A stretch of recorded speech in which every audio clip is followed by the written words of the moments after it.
Assalamualaikum warahmatullahi wabarakatuh. Pemirsa, bertemu lagi kita di channel ini. Pada kali ini materi kita adalah tentang 9 nilai dasar moderasi beragama dalam Islam. Materi ini dipilih karena memang moderasi beragama ini mesti menjadi prioritas dan menjiwai setiap perilaku, bahkan sampai ke pembelajaran guru di sekolah. Namun kita perlu melihat lebih jauh seperti apa sih 9 nilai itu dan bagaimana mengimplementasikannya di dalam pembelajaran. Sebelum itu kita bahas, ada beberapa pendahuluan yang perlu kita bahas, bahwa sesungguhnya moderasi beragama ini bukanlah satu ajaran baru dia. Moderasi adalah mempunyai landasan atau dalil yang kuat dan sudah dipraktekkan dalam sejarah peradaban Islam masa lalu. Kita ambil contohnya umpama adalah bagaimana kisah dua kelompok yang sangat masyhur dalam sejarah Islam, yaitu kaum Khawarij dan kaum Murji'ah. Siapa mereka? Kaum Khawarij adalah salah satu sekte atau aliran dalam Islam yang awalnya itu berada di pihak Khalifah Ali bin Abi Thalib. Namun akhirnya membelot, bahkan mengkafirkan Ali dan kelompoknya karena dianggap tidak lagi menegakkan hukum Allah ketika menerima peristiwa tahkim atau perdamaian yang diajukan oleh kelompok Muawiyah bin Abi Sufyan yang pada saat itu menjabat sebagai gubernur Syam pasca Perang Siffin tahun 37 Hijriah.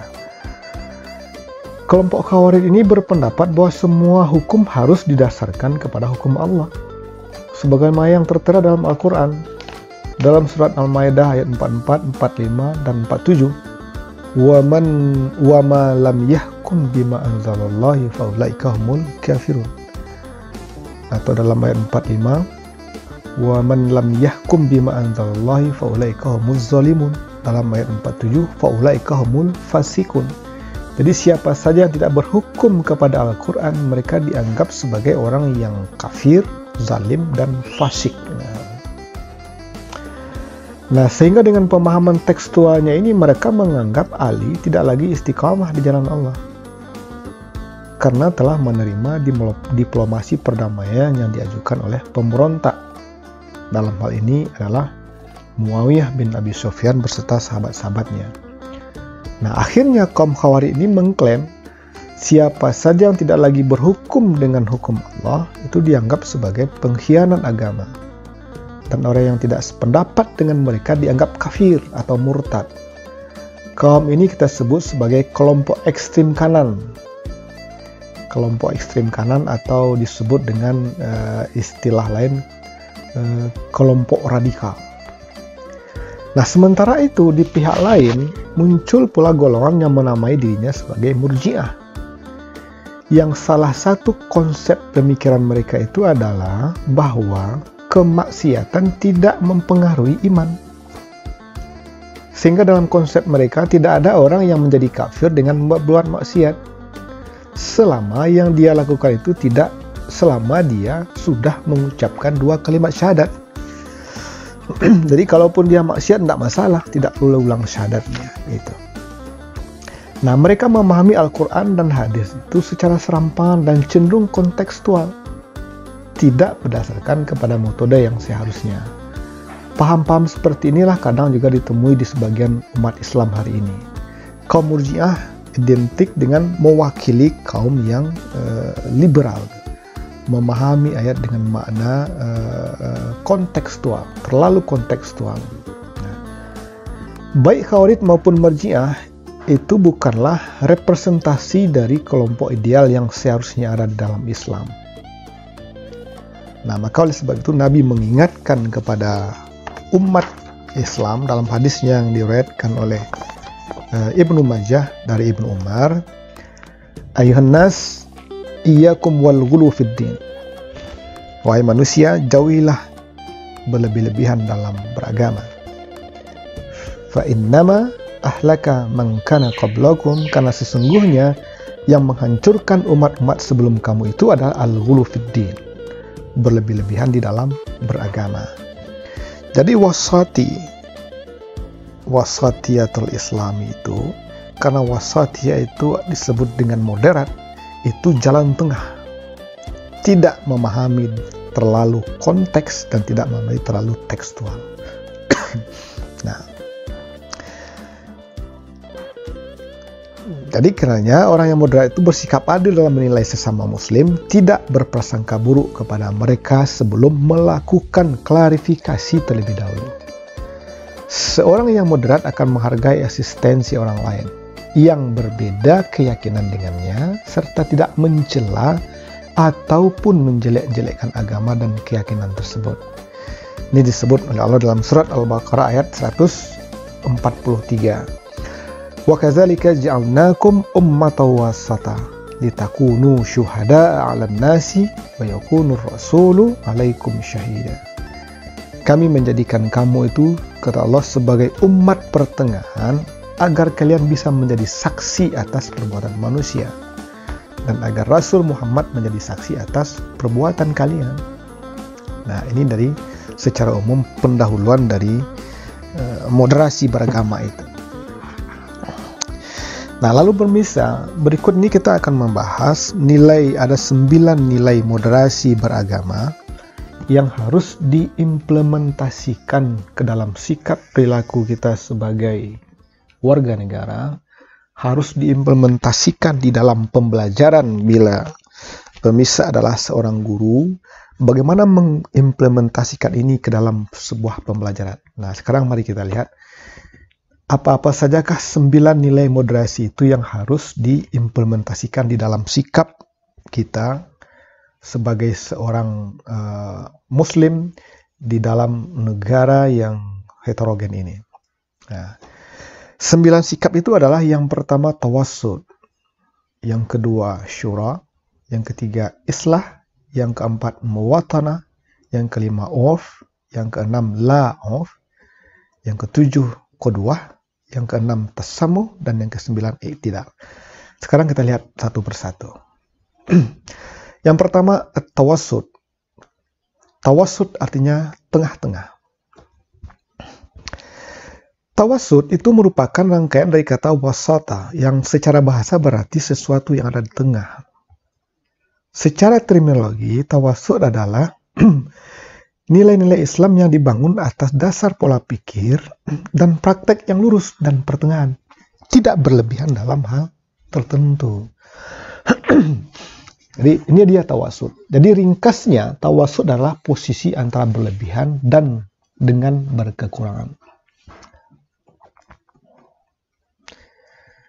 Kemudian dapat kita lihat lagi, sikap tawassut sebagai nilai utama dalam moderasi memiliki sumber rujukan. Itu pada Quran surat Al-Baqarah ayat 143. Ini sudah kita baca di awal. Wa kadzalika ja'alnakum ummatan wasata. Jadilah kamu umat pertengahan. Nah, jadi ummatan wasata pada ayat tersebut secara harfiah memiliki arti sebagai komunitas jalan tengah. Dengan penjelasan lain, umat yang adil dan terpilih, maksudnya umat Islam ini adalah umat yang paling sempurna agamanya, paling baik akhlaknya, paling utama amalnya. Sehingga Allah menganugerahi ilmu, kelembutan budi pekerti, keadilan, dan kebaikan yang tidak diberikan kepada semua umat. Silakan kita bisa lihat materi berikut di slide ini. Baca ya. Nah, lalu permisa itu nilai yang pertama. Lalu kita lihat yang kedua. Ini masih yang pertama. Ciri-ciri atau indikator 9 nilai moderasi beragama di dalam nilai tawassut adalah ini. Terus permisa, kita lihat yang kedua. Yang kedua adalah i'tidal. I'tidal itu artinya tegak lurus dan bersikap proporsional. Dalam bahasa Arab, i'tidal diartikan sama dengan tawassut. kata wasat dianggap sama maknanya dengan adil. Nah, adil juga memiliki arti lain yaitu jujur atau benar, sedangkan orang yang tidak melakukan perbuatan adil disebut aniaya. Jadi lurus, tidal itu artinya tegak lurus. Perlu bersikap lurus. Karena orang yang lurus menghasilkan kepercayaan. Nah, jadi tidak dimaksudkan untuk berperilaku proporsional, adil, dan penuh tanggung jawab. Prinsip ini bersumber dari Quran surat Al-Maidah ayat ke-8. Ya ayyuhalladzina amanu kunu qawwamina lillahi syuhada'a bil qisti wa la yajrimannakum sananu qawmi ala alla ta'adilu i'dilu huwa aqrabul littaqwa wattaqullaha innallaha khabirum bima ta'malun. Kata i'dilu ini memiliki beberapa pengertian. Kita bisa lihat pertama, kedua, ketiga, dan keempat. Oke, kita lanjut. Jadi adil merupakan perintah bagi orang-orang yang beriman dan bentuk kata lain dari i'tidal itu sendiri. Jadi i'tidal menunaikan sesuatu sesuai dengan haknya, memperoleh hak dan melaksanakan kewajiban dan tanggung jawab berdasarkan profesionalitas dan berpegang teguh pada prinsip. Jadi i'tidal yang menjadi nilai kedua dalam berdasar beragama itu memiliki ciri-ciri menempatkan sesuatu pada tempatnya, tidak berat sebelah dan proporsional dalam menilai sesuatu, serta tetap berlaku konsisten. Nah, ini yang disebut oleh Nabi. Akan dibaca hadis riwayat Bukhari. Hadis itu menjelaskan cara Nabi bersikap ketika mendidik para sahabat dan memperlakukan orang-orang yang tidak tahu dengan cara bersikap adil. Jadi Nabi tetap masih menghormati, masih tetap menghargai sisinya sebagai manusia. Lalu berikutnya, notisnya adalah adil itu perintah bagi orang beriman. Dan bentuk kata lain dari i'tidal itu sendiri. Jadi i'tidal yaitu menunaikan sesuatu dengan sesuai haknya, memperoleh hak dan melaksanakan kewajiban dan tanggung jawab berdasarkan profesionalitas dan berpegang teguh pada prinsip. Oke, pemisahan selang nomor 3. 3. Tasamuh atau toleransi. Tasamuh memiliki arti tasahul dari kata tasahala. Artinya mempermudah setiap orang mengamalkan apa yang mereka yakini tanpa tekanan dan mengganggu keimanan orang lain. Jadi ini penghargaan, konteksnya menghargai. Bila kita tidak menerima, tidak masalah. Tidak menyetujui, tidak masalah. Tetapi jangan tidak menghargai. Di tasamuh, toleransi itu adalah menghargai. Jadi tasamuh dipadankan dengan toleransi. Jadi tasamuh adalah sikap menyadari akan adanya perbedaan dan menghormati. Baik itu dari segi agama, suku, ras, golongan, dan berbagai aspek kehidupan lainnya. Atau sikap untuk memberi ruang bagi orang lain dalam menjalankan keyakinan agamanya, mengekspresikan keyakinannya, dan menyampaikan pendapatnya, meskipun hal tersebut berbeda dengan apa yang kita yakini. Nah, bisa kita lihat surat Al-An'am ayat 108. Janganlah kamu memaki sembahan yang mereka sembah selain Allah. Karena mereka nanti akan memaki Allah dengan melampaui batas tanpa dasar pengetahuan. Nah, demikianlah Allah jadikan setiap umat menganggap baik pekerjaannya. Ini nilai dia tasamuh. Jadi dengan demikian tasamuh itu ciri-cirinya adalah menghormati perbedaan suku, agama, ras, antar golongan yang kita kenal dengan istilah sara, serta menghargai ritual dan hari besar agama lain. Oke, pemirsa, kita masuk berikutnya adalah yang keempat, asyura atau musyawarah. Musyawarah berasal dari bahasa Arab, syura, yang secara bahasa memiliki arti mengambil, melatih, dan seterusnya. Dari segi terminologi, musyawarah adalah mengeluarkan pendapat dengan mengembalikan sebagiannya pada sebagian yang lain. Menimbang satu pendapat dengan pendapat yang lain untuk mendapat satu pendapat yang disepakati. Maka dengan demikian, asyura adalah urusan yang dimusyawarahkan. Prinsipnya universal, adil, penghormatan terhadap martabat kemanusiaan, kemerdekaan, tanggung jawab, persaudaraan, kesetiakawanan, kesetaraan, kebinekaan, dan sebagainya. Jadi syura itu condong kepada konsultasi dan penyelesaian masalah melalui musyawarah untuk mencapai mufakat. Ini disebut oleh Allah dalam surat Al-Quran, surat Asy-Syura ayat ke-38. Oke, pemirsa berikut. Masih dalam musyawarah. Mufassir Ibnu Atiyah menyebutkan bahwa syura merupakan salah satu dari basis syariah yang paling mendasar. Dan siapapun yang tidak melaksanakan syura dengan orang-orang berilmu dan juga ulama dalam mengambil keputusan mengenai kemaslahatan umat, maka ia wajib untuk diturunkan dari jabatan publiknya. Wah, luar biasa ini. Ya, siapapun yang tidak melaksanakan syura, apakah dia orang berilmu, ulama, atau pengambil keputusan, wajib diturunkan dari jabatan publiknya, kata Ibnu Atiyah.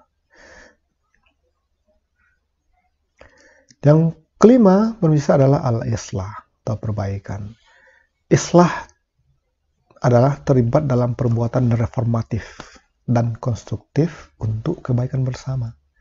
Di kuncinya adalah reformatif dan konstruktif untuk kebaikan bersama, bukan untuk kepentingan pribadinya. Jadi term al-islah digunakan untuk memperoleh kemaslahatan bersama dengan berprinsip pada sebuah kaidah al-muhafazah ala al-qadimi as-salih wa al-ahzu bi al-jadid al-aslah. Menjaga tradisi lama yang baik dan mengambil sesuatu yang baru yang lebih baik. Nah, ini makna dari perbaikan. Jadi secara etimologi, islah dapat dimaknai sebagai perbuatan yang baik dan terpuji dalam kaitannya dengan perilaku manusia.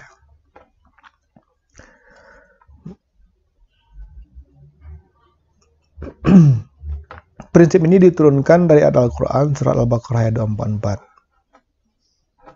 Janganlah kamu jadikan Allah dalam sumpahmu sebagai penghalang untuk berbuat kebajikan, bertakwa, dan menciptakan kedamaian di antara manusia. Allah Maha mendengar, Maha mengetahui. Nah, jadi kalau kita lihat bisa ada makna reformatif dan konstruktif pada istilah itu adalah melahirkan pengertian sebuah gagasan yang menuju perbaikan dan perubahan-perubahan secara berkelanjutan yang lebih baik. Itulah makna dari islah. Baik, kita lanjut pemirsa kepada nomor 6, al-qudwah. Artinya adalah kepeloporan. Al-qudwah ini maksudnya memberi contoh, teladan, dan model kehidupan.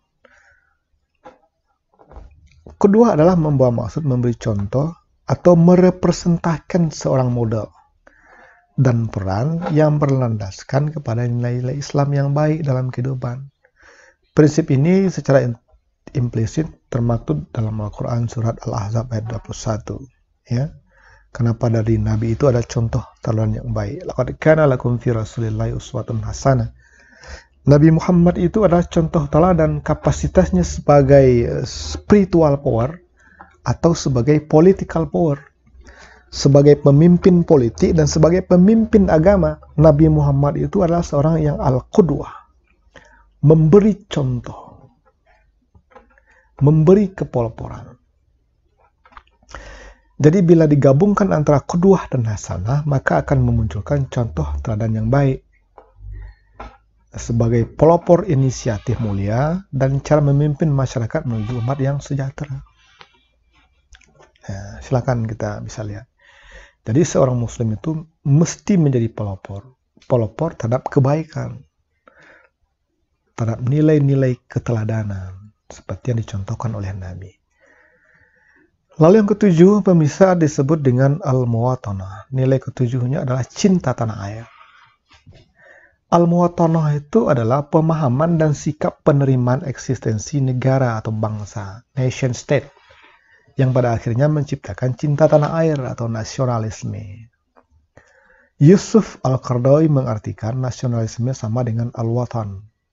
dan kebangsaan sama dengan al-muwatanah, yang harus dihormati antar sesama umat manusia.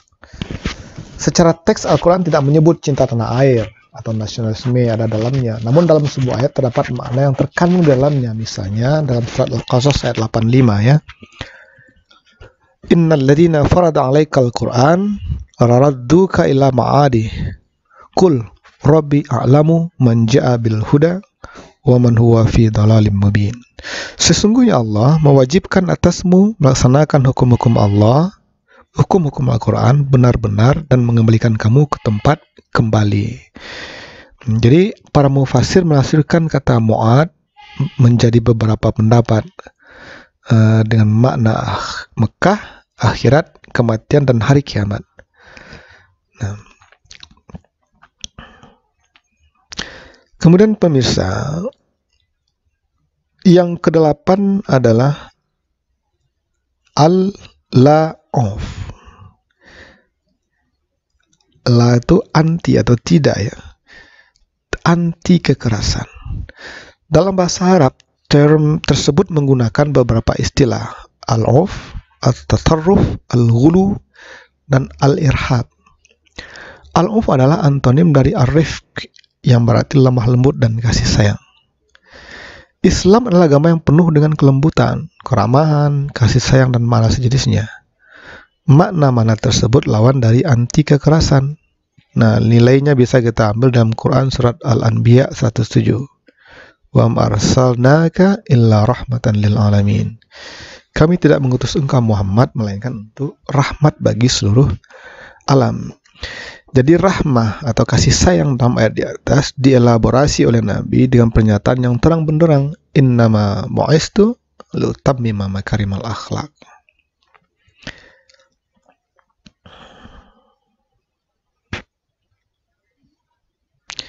Kemudian yang kesembilan, al-i'tiraf al-'urf, ramah budaya. Nah, ramah budaya ini adalah diwajibkan umat Islam itu menjaga tradisi dan melestarikan budaya yang sesuai dengan ajaran Islam.